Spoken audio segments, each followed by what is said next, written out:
السلام علیکم ورحمۃ اللہ وبرکاتہ۔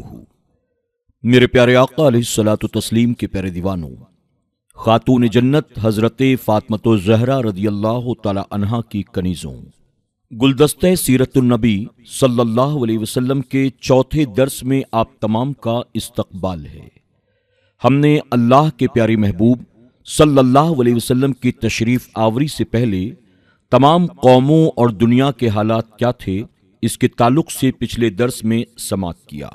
آج کے درس میں انشاءاللہ ہم حضور اکرم صلی اللہ علیہ وسلم کے نور کے تعلق سے اور آپ کی تشریف آوری کے تعلق سے کچھ اہم باتیں سماعت کریں گے۔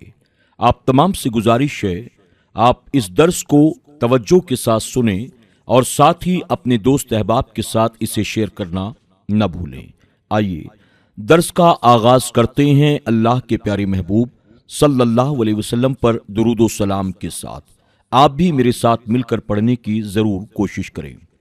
الصلاۃ والسلام علیک یا رسول اللہ، الصلاۃ والسلام علیک یا حبیب اللہ، الصلاۃ والسلام علیک یا نبی اللہ، وَعَلَىٰ آلِكَ وَأَصْحَابِكَ یا نور اللہ صلی اللہ تعالی علیہ وسلم۔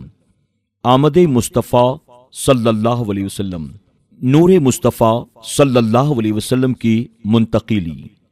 حضور رحمت عالم صلی اللہ علیہ وسلم کے والد گرامی حضرت عبداللہ بن عبد المطلب رضی اللہ تعالی عنہ اس قدر حسین و جمیل تھے کہ ان کے حسن و جمال کی شہرت اتنی زیادہ تھی کہ قریش کی عورتیں ان کی زوجیت میں آنے کی تمنا کرتی تھیں، حتیٰ کہ کچھ عورتیں راستوں میں کھڑی ہو کر ان کو اپنی جانب متوجہ کرنے کی کوشش کرتیں۔ اہل کتاب کو بھی کچھ علامتوں اور نشانیوں سے پتہ چل گیا تھا کہ حضور رحمت عالم صلی اللہ علیہ وسلم کا وجود مبارک حضرت عبداللہ کے صلب میں ہے، چنانچہ کتابی ان سے دشمنی کرنے لگے اور انہیں ہلاک کرنے کے منصوبے بنانے لگے۔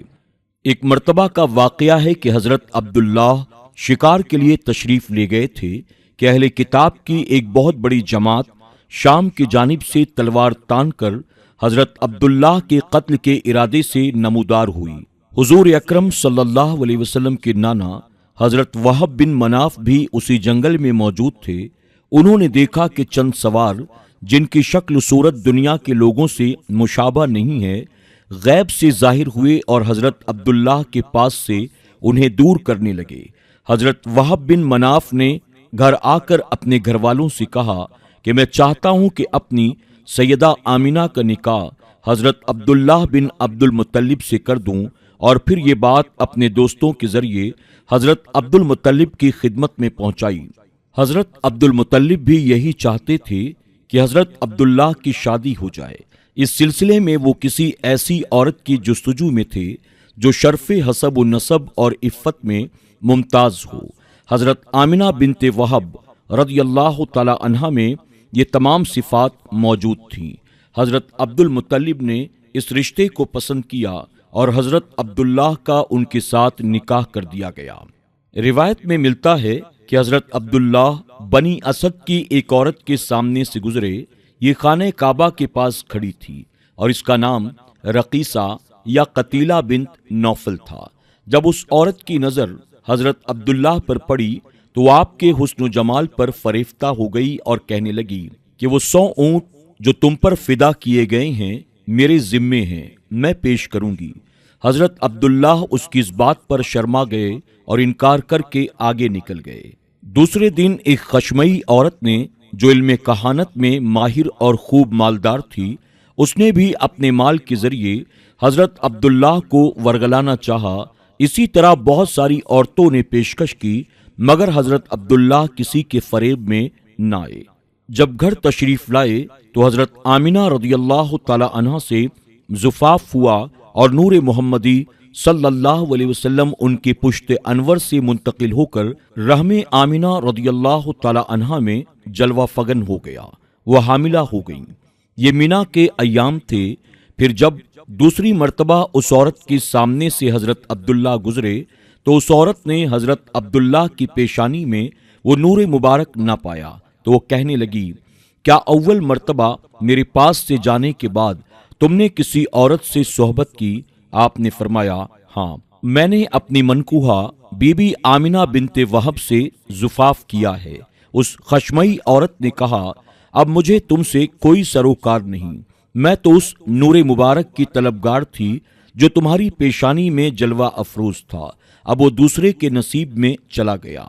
جس رات نور مصطفیٰ صلی اللہ علیہ وسلم بطن سیدہ آمنہ میں منتقل ہوا، اس رات عالم ملکوت میں ندا کی گئی کہ سارے جہان کو انوار قدس سے منور کر دیا جائے، اور زمین و آسمان کے تمام فرشتے خوشی و مسرت میں جھوم اٹھے، اور داروغ جنت کو حکم ہوا کہ وہ فردوس اعلیٰ کو کھول دے اور سارے جہان کو خوشبوؤں سے معطر کر دے، اور زمین و آسمان کے ہر طبقے اور ہر مقام میں مژدہ سنا دے کہ نور محمدی صلی اللہ علیہ وسلم آج کی رات رحم آمنہ رضی اللہ تعالی عنہا میں منتقل ہو چکا ہے۔ حضرت علامہ شیخ عبدالحق محدث دہلوی رحمۃ اللہ تعالی یہ بیان کرنے کے بعد فرماتے ہیں، ایسا کیوں نہ ہوتا کہ تمام خیرات و برکات، کرامات و سعادت اور انوار و اسرار کا مصدر اصل اصول بنی آدم اس عالم میں تشریف لانے والا ہے اور اس کے ظہور کا وقت قریب آن پہنچا ہے۔ یقیناً تمام جہان والوں کو منور و مشرف اور مسرور ہونا چاہیے۔ قبل ولادت برکات مصطفیٰ صلی اللہ علیہ وسلم کا ظہور۔ اس رات کی صبح روئے زمین کے تمام بت اوندھے منہ پائے گئے، شیاطین کا آسمان پر چڑھنا ممنوع قرار دیا گیا، اور دنیا کے تمام بادشاہوں کے تخت الٹ دیے گئے، اور اس رات ہر گھر روشن و منور ہوا، اور کوئی جگہ ایسی نہ تھی جو انوار قدس سے جگمگا نہ رہی ہو، اور کوئی جانور ایسا نہ تھا جس کو قوت گویائی نہ دی گئی ہو اور اس نے بشارت نہ دی ہو۔ مشرق کے پرندوں نے مغرب کے پرندوں کو خوشخبریاں دی۔ قریش کا یہ حال تھا کہ وہ شدید قحط اور عظیم تنگی میں مبتلا تھے، چنانچہ تمام درخت خشک ہو گئے تھے، تمام جانور نحیف و لاغر ہو چکے تھے۔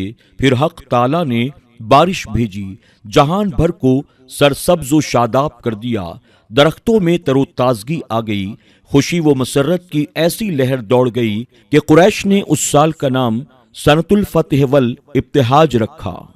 سیدہ آمنہ رضی اللہ تعالی عنہا فرماتی ہیں کہ حضور اکرم صلی اللہ علیہ وسلم میرے شکم میں تھے کہ ایک دفعہ مجھ سے ایسا نور نکلا کہ جس سے سارا جہان منور ہو گیا، اور میں نے بصرہ کے محلات دیکھے۔ بصرہ شام کی جانب ایک شہر کا نام ہے۔ ندائے غیبی۔ حضرت آمنہ رضی اللہ تعالی عنہا فرماتی ہیں کہ میں خواب و بیداری کی درمیانی حالت میں تھی کہ کسی نے ندا دی، اے آمنہ تم حمل سے ہو، گویا کہ میں نہیں جانتی تھی کہ میں حمل سے ہوں۔ اس کے بعد بتایا گیا کہ افضل الخلق سے حاملہ ہو، یعنی تمہارے بطن میں افضل الخلق صلی اللہ علیہ وسلم کا نور جلوہ گر ہے۔ اس وقت مجھے معلوم ہوا کہ میں حمل سے ہوں، اور فرماتی ہیں کہ حمل کے ہر مہینے میں آسمان و زمین کے درمیان میں یہ آواز سنا کرتی تھی کہ تمہیں مبارک ہو، وہ وقت قریب آ پہنچا ہے کہ ابو القاسم صلی اللہ علیہ وسلم دنیا میں جلوہ افروز ہونے والے ہیں، جو صاحب خیر و برکت ہیں۔ حضرت عبداللہ کی وفات۔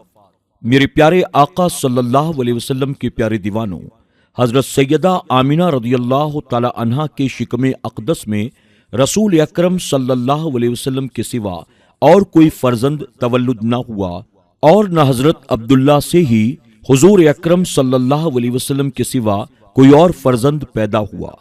حضور نبی اکرم نور مجسم صلی اللہ علیہ وسلم ابھی شکم مادر میں تھے کہ حضرت عبداللہ کی مدینہ منورہ میں وفات ہو گئی۔ ان دنوں وہ بسلسلہ تجارت قریش کے ساتھ تھے۔ جب واپسی میں مدینہ منورہ سے گزر ہوا تو قافلے سے جدا ہو کر اپنے بھائیوں کے پاس جو بنی نجار میں سے تھے ٹھہر گئے۔ جب قافلے کے لوگ مکہ مکرمہ پہنچے تو حضرت عبد المطلب نے حضرت عبداللہ کے بارے میں دریافت کیا تو قافلے والوں نے بتایا کہ ہم نے انہیں بیمار چھوڑا ہے۔ اس کے بعد حضرت عبداللہ کا انتقال ہو چکا تھا اور وہ دار نبیغہ میں دفن کیے جا چکے تھے۔